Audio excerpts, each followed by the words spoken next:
علیکم ورحمۃ اللہ وبرکاتہ۔ اعوذ باللہ من الشیطان الرجیم، بسم اللہ الرحمن الرحیم۔ الف لام میم را، تلک آیات الکتاب والذی انزل الیک من ربک الحق ولکن اکثر الناس لا یؤمنون۔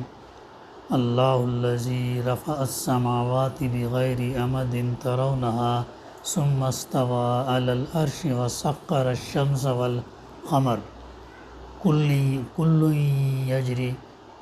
یجری لأجل مسمى یدبر الامر یفصل الآیات لعلکم بلقاء ربکم توقنون۔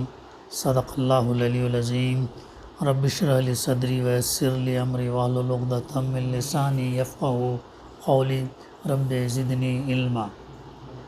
الف لام میم را، یہ کتاب ہے قرآن مجید، یہ کتاب الہی کی آیات ہیں، اللہ کی جانب سے ہیں۔ بار بار اللہ اس کا تذکرہ کرتا ہے قرآن مجید کی۔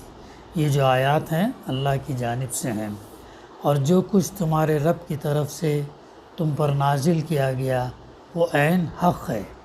جو بھی اللہ تعالیٰ نے اس قرآن کے اندر نازل کیا وہ سچ ہے، حق ہے، صحیح ہے، مگر یعنی تمہاری قوم کے اکثر لوگ مان نہیں رہے ہیں۔ یعنی اللہ کے رسول صلی اللہ علیہ وسلم جب یہ بات پیش کر رہے ہیں اور تو اکثر لوگ جو ہے بات مان کر نہیں دے رہے۔ وہ اللہ ہی ہے جس نے آسمانوں کو ایسے سہاروں کے بغیر قائم کیا جو تم کو نظر آتے ہیں، جو تم کو نظر آتے ہوں۔ پھر وہ اپنے تخت سلطنت پر جلوہ فرما ہوا، اور اس نے آفتاب اور مہتاب کو ایک قانون کا پابند بنایا۔ اس سارے نظام کی ہر چیز ایک وقت مقرر تک کے لیے چل رہی ہے۔ یہ دنیا پوری ایک وقت مقرر تک چل رہی ہے، اور اللہ ہی اس سارے کام کی تدبیر فرما رہا، اور اللہ تعالیٰ ہی اس سارے کام کی تدبیر فرما رہا۔ وہ نشانیاں، آیات کھول کھول کر بیان کرتا ہے۔ اللہ تعالیٰ نشانیاں کھول کھول کر بیان کرتا، شاید کیوں؟ لعلکم بلقاء ربکم توقنون، شاید کہ تم اپنے رب کی ملاقات کا یقین کرو، شاید کہ تم اللہ کی ملاقات کا یقین کرو۔ ہماری ملاقات کب ہوگی؟ جب ہمارا انتقال ہوگا، دوبارہ اٹھائے جائیں گے، تب ہماری ملاقات، اگر اعمال ہمارے اور ایمان اچھا ہوگا تو اللہ سے ملاقات ہوگی، اگر نہیں تو پھر ملاقات نہیں ہوگی، غلط انجام سے جو ہے ہمارا پھر نتیجہ نکلے گا۔ یہ سورہ الرعد کی 2 آیتیں ہیں جس کی تلاوت اور ترجمانی ابھی ہم نے سماعت کی۔ اس سورت کی تفسیر میں جانے سے پہلے اس کا جو نام سورہ رعد، آیت نمبر 13 کے فقرے میں اللہ تعالیٰ فرماتا وَيُسَبِّحُ الرَّعْدُ بِحَمْدِهِ وَالْمَلَائِكَةُ مِنْ خِیفَتِهِ، یہ لفظ الرعد کو اس سورت کا نام قرار دیا گیا۔ رعد کے معنی کیا ہیں؟ بادل کے گرجنے، بجلی کے گرجنے کے ہیں۔ اس نام کا یہ مطلب نہیں ہے کہ اس صورت میں بادل کی گرج کے مسئلے سے بحث کی گئی، بلکہ یہ صرف کیا ہے، علامت کے طور پر ظاہر کرتا ہے کہ یہ وہ صورت ہے جس میں لفظ رعد آیا ہے، یا جس میں رات کا ذکر آیا ہے، یہ ہے اس کا نام کے تعلق سے۔ اور زمان نزول رکوع 14 اور رکوع 6 کے مضامین شہادت دیتے ہیں کہ یہ صورت اسی دور کی ہے جس میں سورہ یونس، سورہ ہود، سورہ اعراف نازل ہوئی، یعنی زمان قیام مکہ کا آخری دور۔ مکہ میں کتنے سال تھے اللہ کے رسول صلی اللہ علیہ وسلم؟ 13 سال تھے، اور مدینہ میں 10 سال تھے۔ تو آخری دور میں مکے کے جو ہے یہ صورت نازل ہوئی۔ انداز بیان سے صاف ظاہر ہو رہا کہ نبی صلی اللہ علیہ وسلم کو اسلام کی دعوت دیتے ہوئے ایک مدت گزر چکی ہے، مخالفین آپ صلی اللہ علیہ وسلم کو تکلیف دینے اور آپ صلی اللہ علیہ وسلم کے مشن کو ناکام کرنے کے لیے طرح طرح کی چالیں چلتے رہے۔ مومنین بار بار تمنائیں کر رہے کاش کوئی معجزہ دکھا کر ہی ان لوگوں کو راہ راست پر لایا جائے، اور اللہ تعالیٰ مسلمانوں کو سمجھا رہا کہ ایمان کی راہ دکھانے کا یہ طریقہ ہمارے ہاں رائج نہیں، یعنی کسی کو اللہ کی نشانی یا معجزہ یا دکھا کر اس سے ایمان لانا زبردستی ایمان لانے کا مقصد نہیں ہے۔ تو یہ طریقہ جو ہے اگر اللہ چاہتا تو پھر دنیا کے اندر پورے لوگوں کو ایمان والے پیدا کرتا۔ تذکرہ قرآن میں آیا ہے اگر ہم چاہتے تو دنیا میں پھر کوئی نافرمانی کرنے والا نہیں رہتا، لیکن اللہ تعالیٰ نے انسان کو آزادی فریڈم دے کر بھیجا، اختیار دے کر بھیجا، اور جو چاہے وہ کر سکتا، اسی کا تو امتحان ہے۔ تم کو آزادی ملنے کے بعد تم صحیح راستے پہ چلتے یا غلط راستے پہ چلتے، یہ تمہارا امتحان ہے۔ تو اسی لیے اللہ تعالیٰ نے موت تک موقع دیتا ہے ہم کو، اور ہمارے لیے ہر دن امتحان کا آتا ہے۔ دیکھنا چاہتا کہ تمہاری زندگی میں تم کیسے کیسے عمل کرتے ہو، تمہارے ایمان کیسا ہے، اور اس مناسبت سے پھر اللہ تعالیٰ جزا و سزا دیتا ہے۔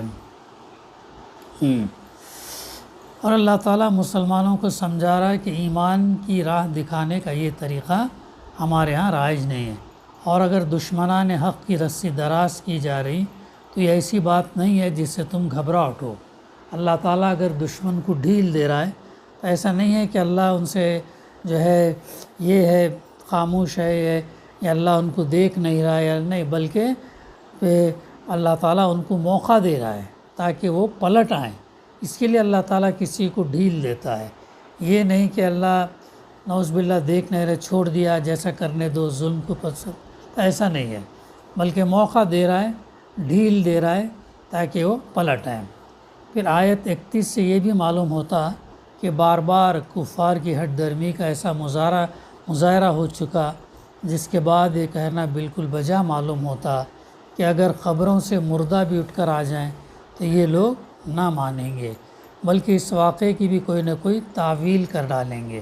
ان سب باتوں سے یہی گمان ہوتا کہ یہ سورہ مکے کے آخری دور میں نازل ہوئی ہوگی، یعنی 13 سال تھے تو اس سے تھوڑا پہلے سورت کا نزول ہوا۔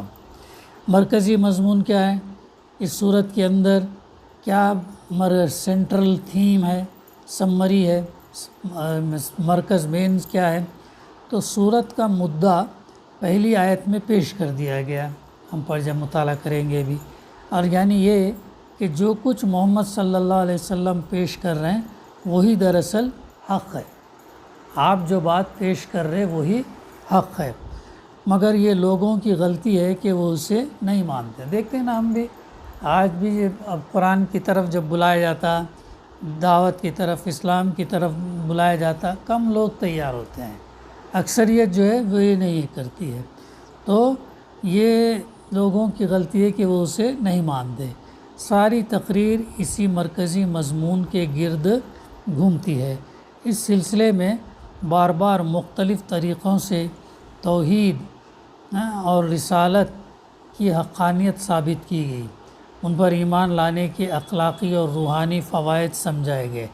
ایمان لانے کے جو ہے اس کے اخلاقی بھی اور روحانی، دیکھا ہم سورہ یوسف ہم نے مطالعہ کیا اس سے پہلے، اس کے اندر ہم دیکھیں کس طریقے سے یوسف علیہ السلام اپنے ایمان، اخلاق، سیرت، کردار کی بنیاد پر جو ہے پورے ملک کو تبدیل کرتے، پورے ملک کو اسلام کے دائرے میں اللہ کی بندگی میں لے آتے۔ کتنا بڑا کارنامہ، یعنی ایمان کے اندر یہ طاقت ہے، ایمان ہی وہ چیز ہے، یقین ہی وہ چیز ہے جو ہم کو اخلاقی اور روحانی فوائد جو ہے ہم کو یہ سمجھاتا ہے، مگر ان کو نہ ماننے کے نقصانات۔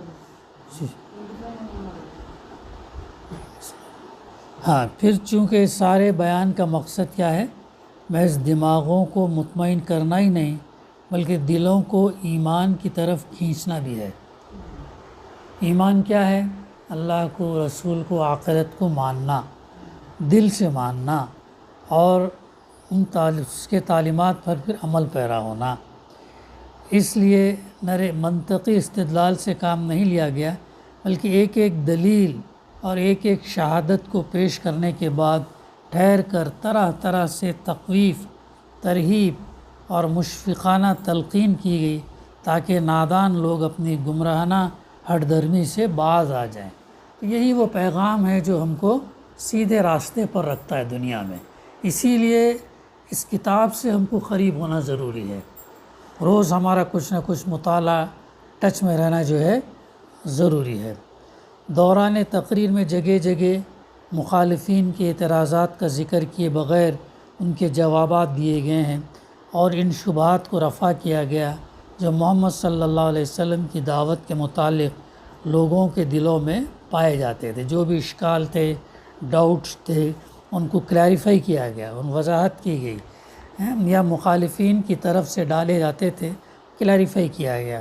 اس کے ساتھ اہل ایمان کو بھی جو کئی سال کی طویل اور سخت جد و جہد کی وجہ سے تھکے جا رہے تھے اور بے چینی کے ساتھ غیبی امداد کے منتظر تھے، ان کو کیا ہے؟ تسلی دی گئی، ان کو تسلی دی گئی ہے نا۔ واقعہ ایک آتا کہ جب خباب بن ارت رضی اللہ عنہ جو ہے اللہ کے رسول صلی اللہ علیہ وسلم ایک دفعہ خانہ کعبہ سے ٹیکا لگائے بیٹھے رہتے، ان کے اوپر ظلم پر ظلم ڈھائے جاتے رہتے، تو اللہ کے رسول صلی اللہ علیہ وسلم سے سوال کرتے ہیں کہ اے اللہ کے رسول صلی اللہ علیہ وسلم، کیا آپ ہمارے لیے دعا نہیں کرتے؟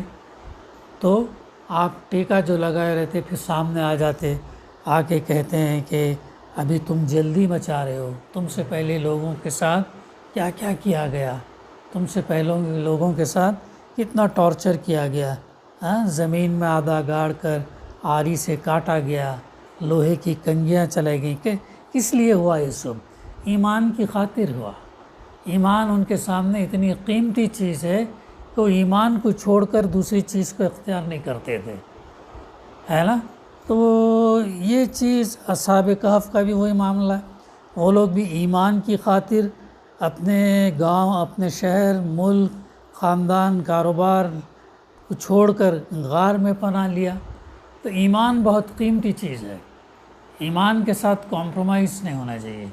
اللہ پر یقین، اللہ کے بتائے طریقے پر جو ہے ہمیں چلتے رہنا چاہیے، موت تک چلنا چاہیے، آخری سانس تک ہمیں چلتے رہنا چاہیے۔ یہ نہیں کہ ابھی بہت ہو گیا، ایسا نہیں، چلتے رہنا چاہیے، چلتے رہنا چاہیے۔ تو یہ اس صورت کا جو ہے نام زمان نزول اور مرکزی مضمون ہے۔ اب آگے اللہ تعالیٰ پہلی آیت میں جو فرما رہا ہے، حروف مقطعات ہیں، الف لام میم را، تلک آیات الکتاب، یہ کتاب الہی کی آیات ہیں، یعنی یہ قرآن مجید کی آیات ہیں۔ آیات یہ بھی ہوتی ہیں اور آیات نشانیاں بھی ہیں۔ اور جو کچھ والذی انزل الیک من ربک الحق ولکن اکثر الناس لا یؤمنون، اور جو کچھ تمہارے رب کی طرف سے تم پر نازل کیا گیا وہ عین حق ہے، عین حق ہے، مگر تمہاری قوم کے اکثر لوگ مان نہیں رہے۔ اللہ کے رسول صلی اللہ علیہ وسلم بات پیش کر رہے لیکن لوگ مان کر نہیں رہے، سنتے تھے، اظہار تعجب کرتے تھے، سننے کے بعد چھپ چھپ کے سنتے تھے، لیکن پھر بھی ان کا دل گواہی دیتا کہ یہ بات جو کہہ رہے ہیں صحیح ہے، لیکن اس کے باوجود وہ ایمان نہیں لاتے۔ یہ دراصل کیا ہے؟ سورہ کی تمہید ہے، جس میں مقصود کلام کو چند لفظوں میں بیان کر دیا گیا۔ روح سخن اللہ کے رسول صلی اللہ علیہ وسلم کی طرف ہے، اور آپ صلی اللہ علیہ وسلم کو خطاب کرتے ہوئے اللہ تعالیٰ فرماتا کہ اے نبی صلی اللہ علیہ وسلم، تمہاری قوم کے اکثر لوگ اس تعلیم کو قبول کرنے سے انکار کر رہے ہیں، مگر واقعہ یہ ہے اسے ہم نے تم پر نازل کیا اور یہی حق ہے۔ وہ لوگ کیا کہتے تھے؟ آپ جو ہے کہیں سے باتیں سن کر آتے ہیں، آنے کے بعد جو ہے پھر یہ ہم کو بتاتے ہیں، یا کوئی جن آتا ہے وہ جو ہے پھر یہ باتیں ہمارے سامنے آپ کہتے ہیں، ایسا وہ کہہ کر جو ہے یہ کہتے تھے، یا کہیں سے گھڑ کر لے کر آتے ہیں، ایسے ایسے مختلف جو ہے باتیں وہ لوگ بناتے تھے۔ تو اللہ تعالیٰ اس کی بارہا قرآن مجید میں تردید کی۔ یہ اللہ کا بھیجا ہوا کلام ہے، معمولی کلام نہیں ہے۔ اللہ نے جبریل علیہ السلام کے ذریعے سے جو ہے اللہ کے رسول صلی اللہ علیہ وسلم کے پاس بھیجا ہوا کلام کو، یعنی گویا کہ اللہ ہی کا کلام ہے جو اللہ کے رسول صلی اللہ علیہ وسلم تمہارے سامنے سنا رہے ہیں۔ اس مختصر سی تمہید کے بعد اصل تقریر شروع ہو جاتی، جس میں منکرین، انکار کرنے والوں کو یہ سمجھانے کی کوشش کی گئی کہ یہ تعلیم کیوں حق ہے اور اس کے بارے میں ان کا رویہ کس قدر غلط ہے۔ اس تقریر کو سمجھنے کے لیے ابتدائی سے یہ پیش نظر رہنا ضروری ہے کہ اللہ کے رسول صلی اللہ علیہ وسلم اس وقت جس کی چیز کی طرف لوگوں کو دعوت دے رہے تھے وہ 3 بنیادی باتوں پر مشتمل تھی، یعنی لوگوں کو جو دعوت جو انہیں بلا رہے تھے 3 چیزوں کی طرف کیا تھی؟ پہلی چیز ایک خدا، پوری کی پوری ایک خدائی جو ہے پوری کی پوری اللہ کی ہے، اس لیے اس کے سوا کوئی بندگی اور عبادت کا مستحق نہیں ہے، یعنی تمہاری اطاعت، فرما برداری، غلامی صرف اور صرف اللہ کے لیے ہونی چاہیے۔ دوسرے یہ کہ اس زندگی کے بعد ایک دوسری زندگی ہے جس میں تم کو اپنے اعمال کی جواب دہی کرنی ہوگی، یعنی آخرت۔ یہ زندگی کے بعد ایک دوسری زندگی ہے۔ آج ہم ایسے زندگی گزارتے ہیں کہ جیسے ہم کو مرنا نہیں ہے، یہ سمجھ کے یہیں پر سب چل رہا ہے، یہی زندگی سب کچھ سمجھتے ہیں، نہیں، بلکہ یہ زندگی ایک وقت تک ہے ہمارے لیے، جب تک اللہ نے ہمارے تقدیر میں جو لکھا ہے اس وقت تک اور اس آخری لقمے تک جو ہے جب تک اللہ نے لکھا ہے، اس کے بعد ہماری دوسری زندگی شروع ہوتی جس میں تم کو برزخ ہے، برزخ کے بعد پھر دوبارہ ہم اٹھائے جائیں گے تو دوسری زندگی شروع ہوتی، اپنے اعمال کی ہم کو جواب دہی کرنی ہے۔ آج ہمارے اندر کیا ہے؟ جواب دہی کا تصور کم ہو گیا، اکاؤنٹیبلٹی۔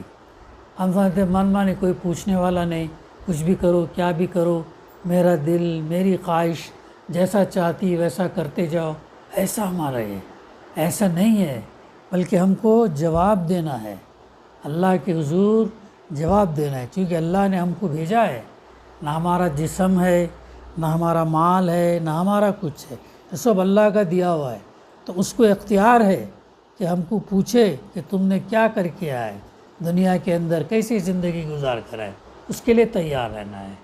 اللہ سے جو ملاقات جو ہوئی اس وقت کیا ہم ایسے اس کے سامنے ٹھہریں گے اس کی نافرمانی کیے ہوئے گناہ کے ساتھ اور دوسرے برائیوں کے ساتھ ٹھہریں گے؟ نہیں، اس لیے ہم کو کوشش کرتے رہنا چاہیے کہ اللہ کے حضور جب ہم حاضر ہوں گے تو ایمان، عمل صالح کے ساتھ حاضر ہوں اور اسی کو راضی کرنے کے لیے کیے ہوئے اعمال ہوں اور نیت کے اندر ہمارا اخلاص ہو اللہ کو راضی کرنے۔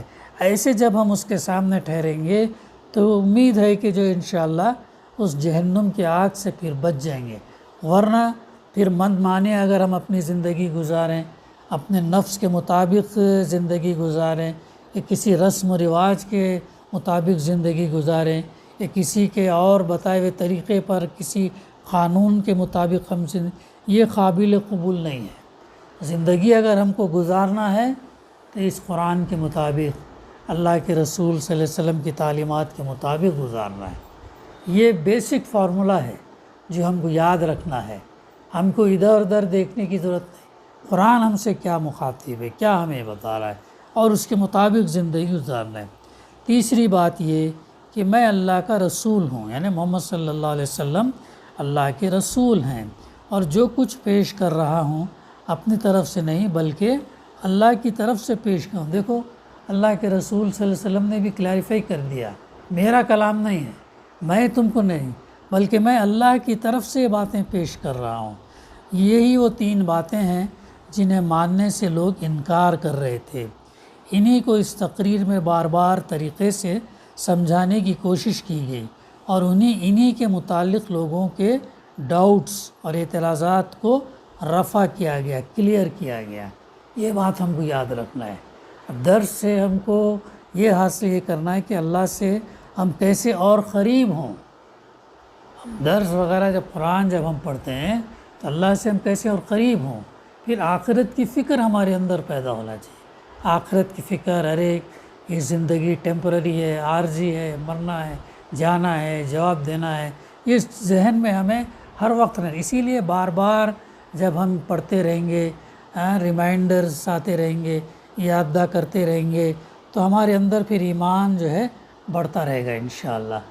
اگر کیا ہے نا کہ حدیث میں اللہ کے رسول صلی اللہ علیہ وسلم نے کیا فرمایا، اگر انسان کوئی گناہ کرتا ہے اور ایک گناہ کیا، دو گناہ کیا، کرتے کرتے اگر وہ کرتا جاتا ہے، بضد ہے، تو اس کا دل کیا ہو جاتا، کیا ہو جاتا احمد، سیاہ پڑ جاتا، کالا پڑ جاتا، کالا پڑ جاتا، پھر اسے کوئی چیز اثر نہیں کرتی۔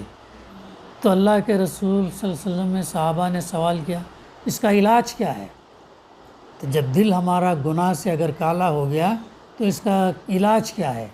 تو آپ صلی اللہ علیہ وسلم نے کیا فرمایا؟ حفصہ کیا فرمایا؟ نو قرآن مجید کو کثرت سے پڑھو، اور دوسری چیز موت کو یاد کرو، موت کو یاد کرو، دو چیز، یہ دو چیز سے پھر انشاءاللہ ہمارے گناہ جو ہے دھلیں گے، گناہ دھلیں گے، گناہ ختم ہوں گے۔ تو کثرت سے قرآن مجید کی تلاوت کے مفہوم کے اندر یہ بات شامل ہے کہ اس کو سمجھنا اور عمل کرنا بھی شامل ہے، یہ نہیں کہ بغیر سوچے سمجھے ہم پڑھتے جا رہے ہیں، نہیں، اس کے ساتھ ساتھ میننگ، تفسیر اور تھوڑا غور فکر بھی ہم کو کرتے رہنا چاہیے۔ تو یہی فرمایا گیا کہ اللہ کی طرف سے جو کلام نازل کیا گیا عین حق ہے، سچ ہے، مگر اکثر لوگ جو ہے تمہاری قوم کے مان کر نہیں دے رہے۔ پھر آگے اللہ تعالیٰ فرماتا قرآن شریف کی تلاوت اور ایک کیا؟ کثرت کو موت کو یاد کرنا، موت کو یاد کرنا۔ تو اس کے بعد دوسری آیت میں اللہ تعالیٰ فرماتا اللہ الذی رفع السماوات بغیر عمد ترونها ثم استوى علی العرش وسخر الشمس، وہ اللہ ہی ہے جس نے آسمانوں کو ایسے سہاروں کے بغیر قائم کیا جو تم کو نظر آتے ہوں۔ اب یہ جو آسمان ہم جو دیکھ رہے ہیں، آسمان کے اندر کوئی دراڑ نہیں ہے، نہ کوئی سپورٹ دکھتا ہم کو، بس ایک نیلا آسمان ہے۔ تو وہی بات اللہ تعالیٰ یہاں پہ کہہ رہا ہے، صرف ایک آسمان کا تذکرہ نہیں کیا اللہ نے، آسمانوں کا پلورل میں کہا، کئی آسمان ہیں اس کا مطلب۔ ایسے سہاروں سے اللہ تعالیٰ نے قائم کیا جو تم کو نظر نہیں آتے۔ حقیقت ہے ہماری زمین معلق ہے اور گھوم رہی ہے سورج کے اطراف، خود کے محور پر بھی گھوم رہی ہے اور اپنے سورج کے اطراف بھی گھوم رہی ہے۔ کتنی اسپیڈ سے گھوم رہی ہے، کیسا بیلنس یہ کر کے گھوم رہی ہے، کتنی زبردست نشانی ہے یہ۔ اس ایک نشانی پر اگر انسان غور کرے تو اسے جو ہے راہ راست اسے اللہ کو سمجھنے میں جو ہے بہت آسانی ہوگی۔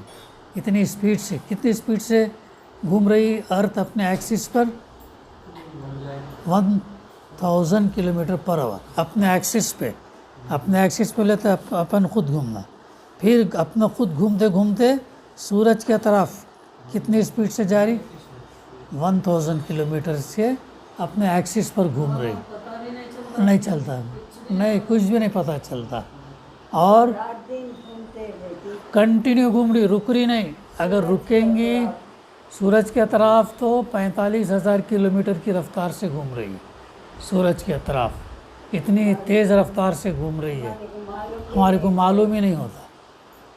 وہ اگر گھوم رہی سو خود بھی گھوم رہی ہے وہ، خود بھی گھوم ہاں، یہ ایسا خود بھی گھومتے جا رہی ہے، ایسا گھومتے ایسا چکر لگا رہی۔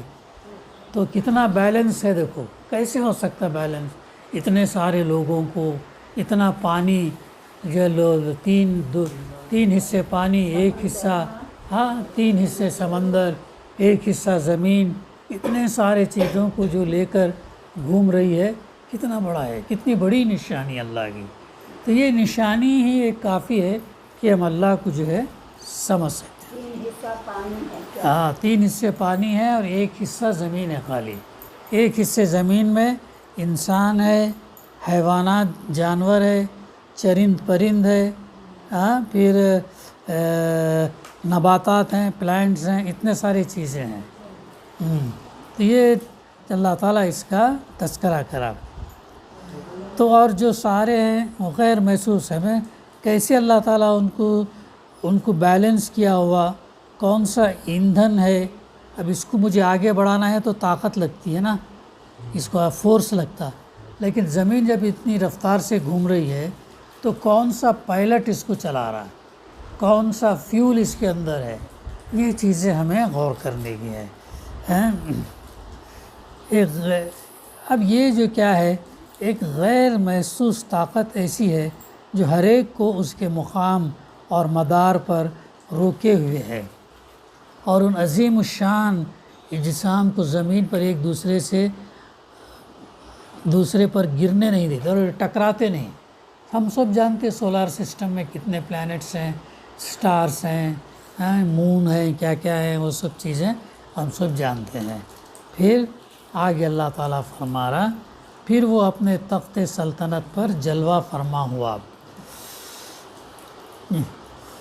پھر جو ہے اللہ تعالیٰ کی جلوہ فرمائی جگہ جگہ قرآن میں جس غرض کے لیے بیان کیا گیا وہ یہ ہے کہ اللہ نے اس کائنات کو صرف پیدا ہی نہیں کر دیا بلکہ وہ آپ ہی اس سلطنت پر فرما روائی کر رہا ہے. یہ جہان ہست و بود کوئی خود بخود چلنے والا کارخانہ نہیں جیسا کہ بہت سے جاہل خیال کرتے ہیں، اور نہ مختلف خداؤں کی آماجگاہ ہے جیسے کہ بہت سے دوسرے جاہل سمجھے بیٹھے ہیں، بلکہ یہ ایک باقاعدہ نظام ہے جسے اس کا پیدا کرنے والا خود چلا رہا ہے. پیدا کرنے والا خود چلا رہا ہے، یہ ہے وہ چیز. سائنس ابھی کیا کہتی ہے کہ اس پورے کائنات کے اندر جو سولار سسٹمز ہیں، گیلیکسیز ہیں، اور بھی جو کلسٹرز ہیں، کیا کیا ملکی وے، یہ سب چیزیں جو ہے ایک الیکٹرو میگنیٹک فورس کے اس سے بندھے ہوئے ہیں، یہ آپس میں ٹکراتے نہیں. اللہ تعالیٰ نے اس کا نظام ایسا بنایا کہ یہ ٹکراتے نہیں، اور اتنی اسپیڈ سے، اتنی رفتار سے چلنے کے باوجود بھی، اب ظاہر اتنی رفتار سے کوئی دوسرا بھی اگر آ رہا ہے تو کتنی زبردست ٹکر ہوگی، لیکن اللہ نے انہیں ایسے تھامے ہوئے ہے کہ وہ جو ہے ٹکراتے نہیں، الا یہ کہ جب اللہ چاہے. تو یہ ہے. اب ہم یونیورس کو اگر سمجھیں گے تو ہمیں سمجھ میں آئے گا کہ دنیا کا جو مقام ہے پوری یونیورس کے اندر ایک نقطے کے مانند ہے. اتنی بڑی کائنات ہے، اتنی بڑی کائنات ہے. یہ ہے وہ چیز جو ہمارے ایمان کو مضبوط کرتی ہے، اور جب ایمان ہمارا مضبوط، یقین مضبوط ہوتا تو پھر اس کا اظہار ہمارے عمل میں ہونا چاہیے. اسی لیے بار بار اللہ تعالیٰ جو ہے یاد دلاتے رہتا ہے. پھر وہ اپنے تخت سلطنت پر جلوہ فرما ہوا، اور اس نے آفتاب ماہتاب کو ایک قانون کا پابند بنایا. اس کے اندر بھی مفسر لکھتے ہیں کہ یہاں یہ امر ملحوظ رہنا چاہیے کہ مخاطب کون لوگ ہیں؟ وہ قوم ہے جو اللہ کی ہستی کی منکر نہ تھی. ایسی بات نہیں تھی کہ اللہ کو نہیں مانتے تھے، مانتے تھے، نہ اس کے خالق ہونے کی منکر تھی، اور نہ یہ گمان رکھتی تھی کہ سارے کام جو یہاں بیان کیے جا رہے ہیں اللہ کے سوا کسی، سب مانتے تھے لوگ. اس لیے بجائے خود اس بات پر دلیل لانے کی ضرورت نہ سمجھی گئی کہ واقع اللہ ہی نے آسمانوں کو قائم کیا، اور اسی نے سورج چاند کو ایک ضابطے، ایک سسٹم کا پابند بنایا، بلکہ ان واقعات کو جنہیں مخاطب خود ہی مانتے تھے ایک دوسری بات پر دلیل قرار دیا گیا، اور وہ یہ کہ اللہ کے سوا کوئی دوسرا اس نظام کائنات میں صاحب اقتدار نہیں ہے جو معبود قرار دیے جانے کا مستحق ہو. رہا یہ سوال کہ جو شخص سرے سے اللہ کی ہستی کا اور اس کے خالق اور مدبر ہونے کا ہی کا قائل نہ ہو، اس کے مقابلے میں یہ استدلال کیسے مفید ہو سکتا؟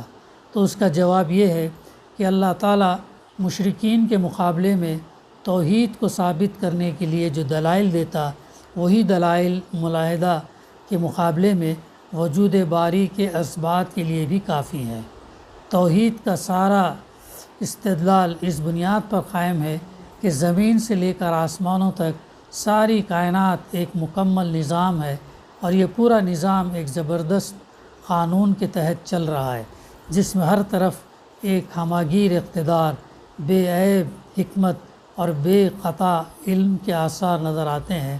یہ آثار جس طرح اس بات پر دلالت کرتے ہیں کہ اس نظام کے بہت سے فرما روا نہیں ہیں، اسی طرح اس بات پر دلالت کرتے ہیں کہ اس نظام کا ایک فرما روا ہے۔ نظم کا تصور ایک ناظم کے بغیر، قانون کا تصور ایک حکمراں کے بغیر، حکمت کا تصور ایک حکیم کے بغیر، علم کا تصور ایک عالم کے بغیر، اور سب سے بڑھ کر یہ خلق کا تصور ایک خالق کے بغیر صرف وہی شخص کر سکتا جو ہٹ درم ہو یا پھر وہ جس کی عقل ماری گئی۔ یہ بات سمجھ میں آئی؟ یہاں پر مفسر نے کیا اس تعلق سے لکھا ہے کہ یہ جو ہے لوگ جانتے ہیں لیکن اس کے باوجود بھی اس کی قدرت کو اس پر ایمان نہیں لاتے، بل لائے بھی تو اس کے ساتھ کسی اور کو شریک ٹھہراتے ہیں۔ یہ چیز ہے جو وہ پسند نہیں ہے۔ تو یہ تمام چیزیں یہ ہے کہ انسان کو یہ دلائل یہ بتاتی ہیں کہ توحید ایک اللہ کی بندگی ہمیں کیوں کرنا ہے۔ یہ ہے وہ بات جو ہم اس آیت کے ذریعے سے سمجھ سکتے ہیں۔ اور آگے اللہ تعالیٰ فرماتا اس سارے نظام کی ہر چیز ایک وقت مقرر تک کے لیے چل رہی ہے۔ یہ تمام چیزیں کیا ہے؟ تو یہ تمام چیزیں کیا ہے؟ ایک وقت تک جو ہے چل رہی ہیں، بلکہ اس تمام اجزاء اور ان میں کام کرنے والی ساری قوتیں اس بات پر بھی گواہ ہیں کہ اس نظام کی کوئی چیز غیر فانی نہیں، ہر چیز کے لیے ایک وقت مقرر ہے جس کے اختتام تک وہ چلتی ہے، اور جب اس کا وقت پورا ہوتا تو مٹ جاتی ہے۔ تو دنیا کا بھی ایسا ہی معاملہ، ایک وقت تک یہ چلنے والی، اس کے بعد وہ ختم ہوتی۔ یہ حقیقت جس طرح اس نظام کے ایک ایک جز کے معاملے میں صحیح ہے، اس طرح اس پورے نظام کے بارے میں بھی صحیح ہے۔ اس عالم طبیعی کی مجموعی ساخت یہ بتا رہی کہ یہ ابدی اور سرمدی نہیں، اس کے لیے بھی کوئی وقت مقرر ہے، جب یہ ختم ہو جائے گا اور اس کی جگہ کوئی دوسرا عالم برپا ہوگا، لہٰذا قیامت جس کے آنے کی خبر دی گئی اس کا آنا مستبعد نہیں بلکہ نہ آنا مستبعد ہے۔ اس کا آنا جو ہے ناممکن نہیں بلکہ آنا ممکن ہے، ضروری ہے۔ تو یہ چند چیزیں تھیں، اور بھی باقی اس ضمن میں تفسیر ہے، انشاءاللہ آئندہ جو ہے ہم اس کا سلسلہ جاری رکھیں گے۔ دعا ہے کہ اللہ سبحانہ و تعالیٰ ہمیں کہنے سننے سے زیادہ صحیح سمجھنے عمل کرنے کی توفیق عطا فرمائے۔ ربنا تقبل منا انک انت السمیع العلیم وتب علینا انک انت التواب الرحیم۔ صلی اللہ تعالیٰ علی خیر خلقی وعلی آلہ اصحابہ اجمعین والحمد للہ رب العالمین۔